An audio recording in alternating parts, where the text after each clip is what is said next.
This is a tutorial that will take you through the adaptive mixed reality options within Vortals. There is a little bit of assumed knowledge, but for the most part this is a fairly basics level tutorial. So when you create a new Vortal, the first thing I'll do is give it a name.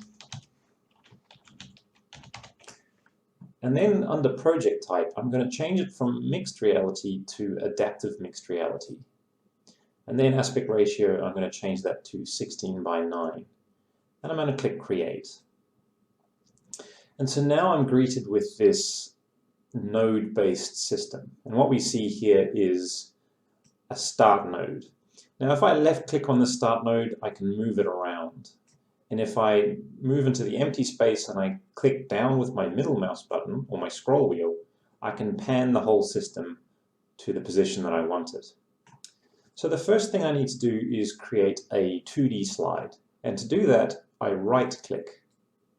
And then from there, I choose Add 2D Slide. And here we see a node has been created. And again, I can move this node around to where I want it by left-clicking on the node and dragging it around.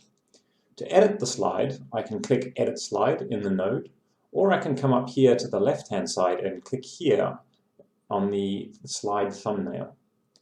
The first thing I want to do, however, is actually connect this node to the start node. To do that, I come to this green button here and I click and hold my left mouse button and I drag. And you see when I drag it out, a line appears. And what I want to do is connect this line to the input button of the 2D slide.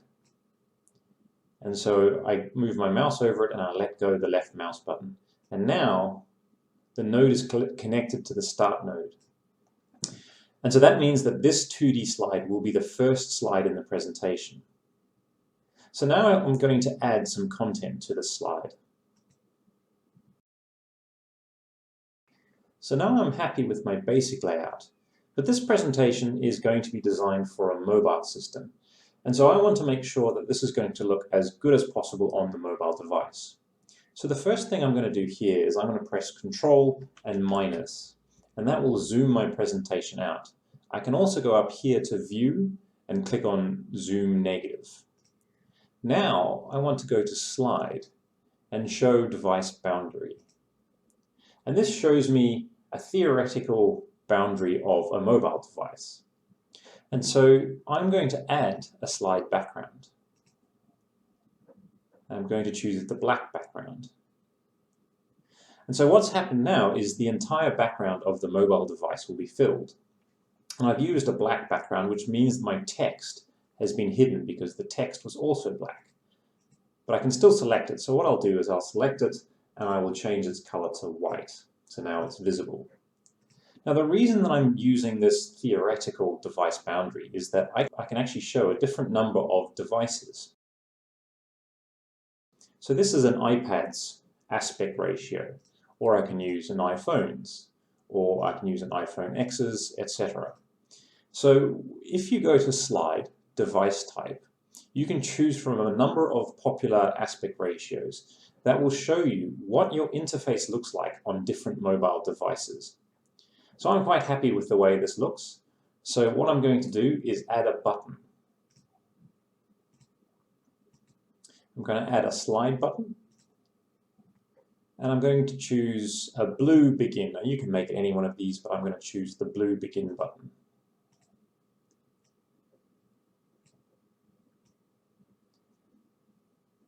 Now the reason this is useful to use a device boundary is that if I place, for example, my button here, and I change the device type, you'll see in this device type the button would appear on screen. But on the iPad, for example, this button would be obscured. So it's a very important thing to do to check where your items will appear on screen. So if I move my button to here and I check, we see that it falls quite happily within all the different device types, aspect ratios. So this button is safe and I know it will be visible to all devices. So now I'm going to return to the node editor. And in the node editor, you can see that a button has appeared. And this relates to the button that I've just added. And this button also has a green button that will allow me to attach it to other nodes in the system. So I'm going to create another 2D slide, and I'm going to connect that button to that 2D slide. Now, as an aside, if you decide that you don't like this connection, you can click and you can drag it out into nowhere and release, and that will disconnect the slide. So here I click and connect, and I click and then disconnect. So I'm going to add more content to the newly created 2D slide. It is a good practice to add most of your content without adding the background first. And the reason for that is you can be guaranteed that if you place all your content within this white slide area, it will appear on every device and won't have any areas cut off. So the first thing you should do is add content without a background so you can know where your content is going to appear.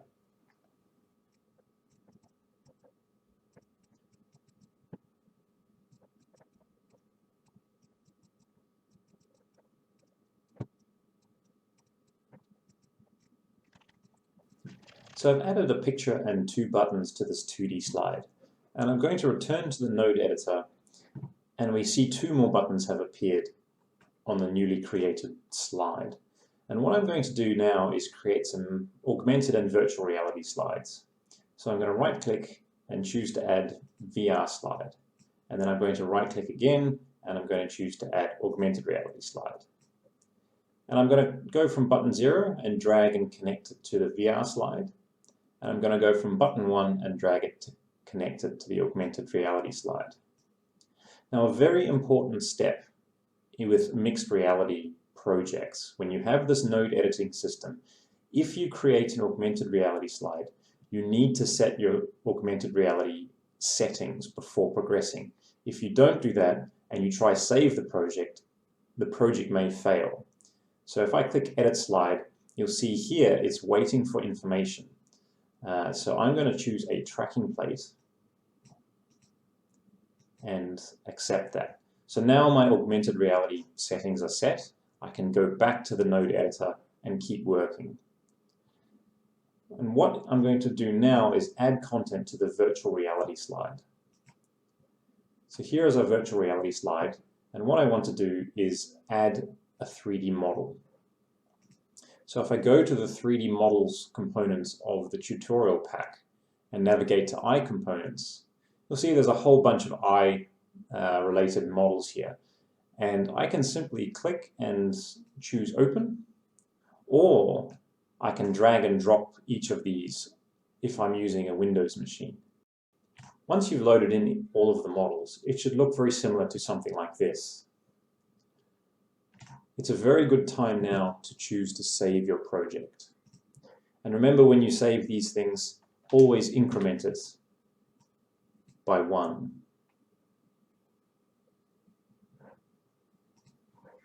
So once it's saved, it's time to apply textures to these models. You can see that all you've got here is white models everywhere. So we want to apply some color to that. So what I'll do now is I'll select this half sphere on the left-hand side here. And I'm going to go to the right-hand panel and choose Color Image.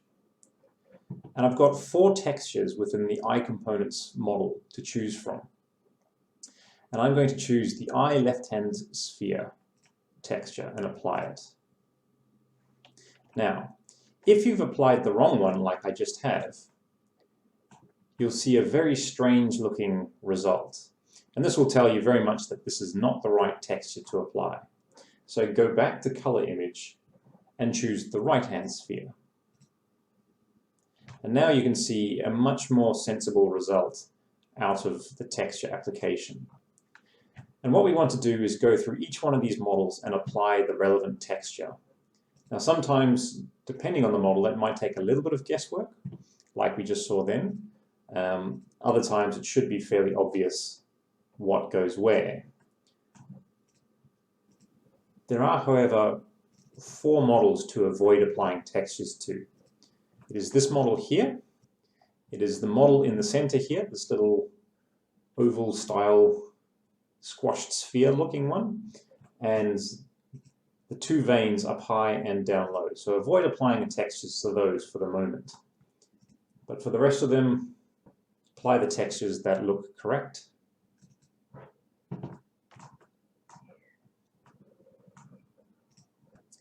You might find when you select the items that it's not clear that you are selecting them because the gizmo doesn't appear to move. This is simply because each one of these models has exactly the same origin point. And so every time you select them, the gizmo moves to the center point, which is unchanged. But when you do select something that has a different origin, you'll see a very different result. Now, once you're happy that you've applied textures to all of the models, you should get a result that looks something a little bit like this. Which means that it's time to deal with these two models here. This is the cornea and this is the lens of the eye. And what we want to do is make them transparent so that, like the cornea and the lens, you can actually see through them. And the way to do that is to change the shader that's attached to it. So up here under texture options, we see there's a basic shader drop down. And if I click that and choose glass, I've now changed this shader to a glass shader. Now it doesn't look like much has happened, but behind the scenes a lot has happened. So now we click Advanced Options. And under Advanced Options, we see under Opacity, we have some extra options. And what I'm going to do is move this around. And so you can see that I can make it completely transparent or completely solid. And what I'll do, just so that we can see a little bit of the model, I'll keep it mostly transparent but somewhat visible. And then under Index of Refraction, I can change that too.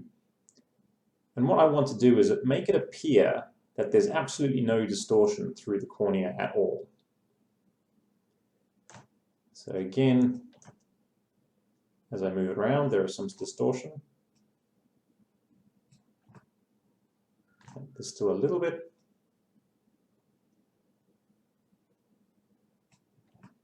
And now it's perfectly clear. And so we're going to repeat the process for the lens. So what I need to do is close the shader details and select the lens model. Now you might find that you have to apply a different shader, say the basic shader, and then the glass shader again. And then go back to Advanced Options and change the opacity and the index of refraction again.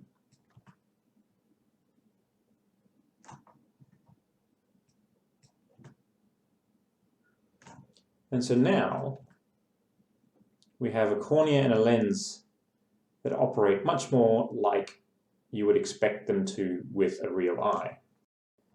Now we still do have some unfinished business up here with the arteries and the veins. So I'm going to select this vein at the top here, and I'm going to click Advanced Options. And under Advanced Options, you see a color tint option here. So I click that, and that boots up the color selection panel. And if I move that around, I can tint the shade of this vein to an appropriate red. So now this looks correct. And you can go ahead and do that with all the other untinted veins and arteries around.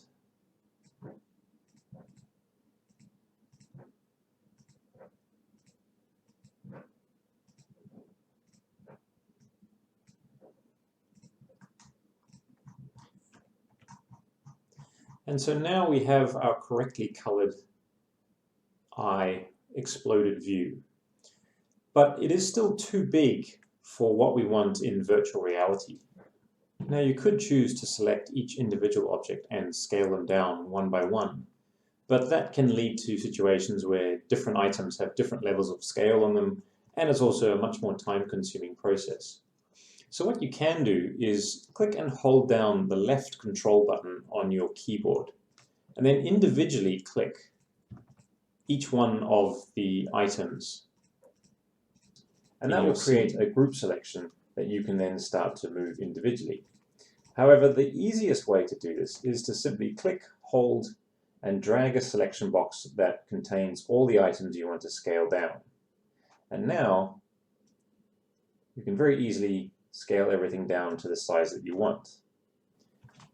So I think this is about the right scale that I want, and now I want to make sure that the eye is not centered over the origin. So from tutorial 1 we talked about how the virtual reality camera will appear in the middle of this grid at the origin.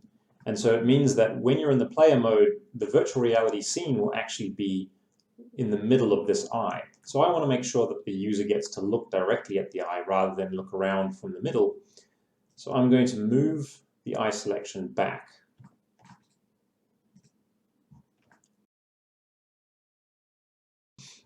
So it can be very easy to get discombobulated in 3D space. And so what I've actually done is I've put the eye behind the virtual reality camera. So what I want to actually do is move this eye in the opposite direction. So I choose free camera, and now I can see the direction that the user will be looking at when they first open the scene.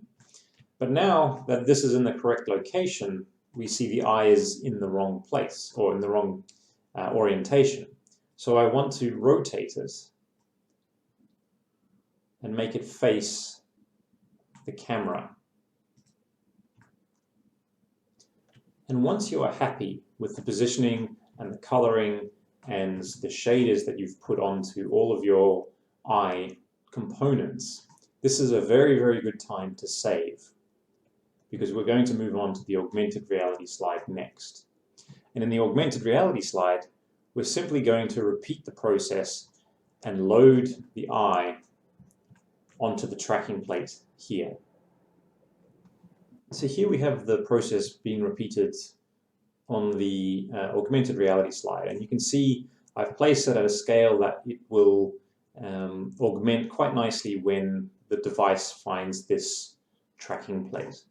And now that we've got these two systems sorted, it's time to add some mixed reality navigation. So if we look at our two slides, what we're going to do is add some buttons which will allow the augmented reality slides and virtual reality slides lead to a 2D slide. So I'll start with the virtual reality slide, and I'll add a button, and I'll add a slide button, and I'll choose a image resource from the image resources folder, and I will choose go to test. Now if you look carefully, that's just loaded in the middle of the items. So I click it and select, and I'm going to move it into the location where I think it'll be easiest to see.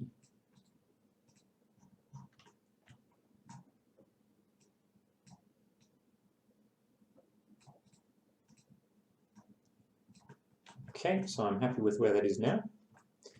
And in augmented reality, I will do the same thing, but I'll put the button in a different location. So again, I choose go to test. I make the button, and I'm going to place it at the base of the tracking plate. And so when this augments, I'll see this button and I'll be able to press it. And in the node editor, we'll see the two buttons have been created in our respective slides.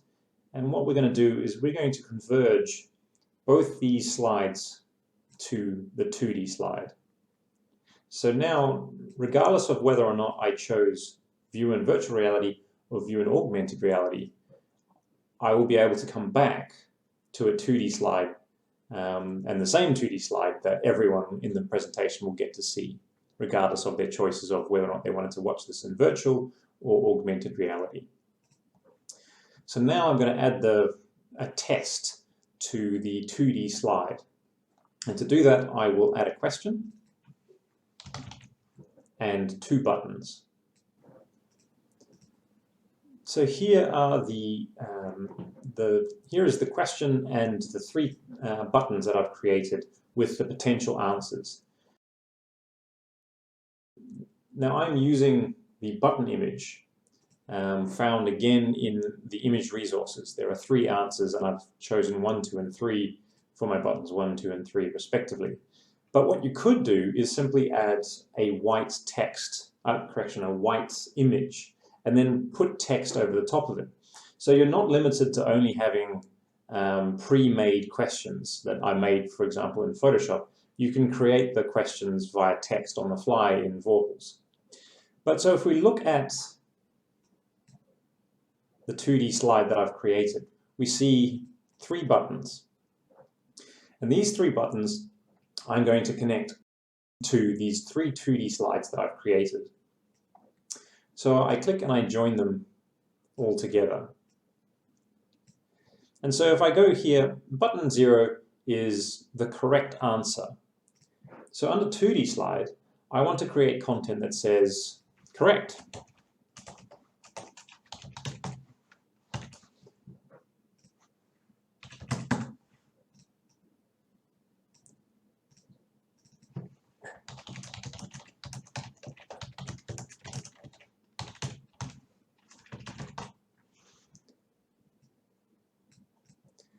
And so if I've chosen the correct answer, I will now finish the presentation. So I'm going to add a background. And of course, like before, the black text gets hidden on the black background.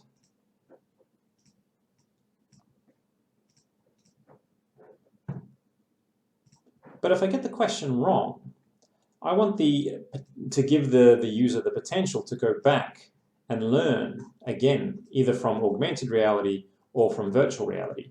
Or I want them to go back and be able to take the test again. So what I want to do is add an incorrect slide. And in doing so, I can then add 3 more buttons. And so once I'm done, I have added an incorrect, and I've explained why the question was wrong. So if you had chosen on the top section of the eye for where the iris would be located, I'm telling you what is actually on the top of the eye. And then I'm giving you 3 buttons that allow you to return back to the different components. So if I click this button, it should take me to the augmented reality slide. If I click this button, it'll take me to the virtual reality slide. And if I click retake test, it should take me to the test slide. And then I've replicated another incorrect slide telling you the answer and why the bottom answer was incorrect. So here I have the eye definitely contains a structure called the iris. And I give the same options. Now let's have a look what that looks like in the node editor. So here are the 2 slides. These are the 2 incorrect slides. And this one here is the correct slide. So if I had chosen the correct answer, this now comes to the end of the presentation. There is nowhere to go after this 2D slide. However, if I had chosen an incorrect slide, I've got a whole bunch of different avenues to go. So button 0 on the incorrect slide has a return to augmented reality.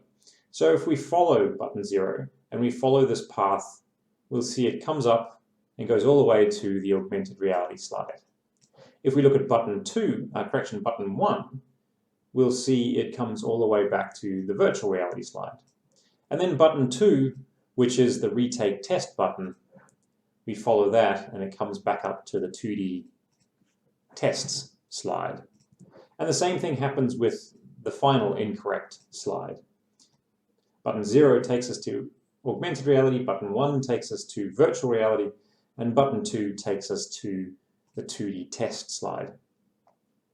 And there are many, many different variations you can do on it, but that, in essence, is how you can create an adaptive mixed reality presentation.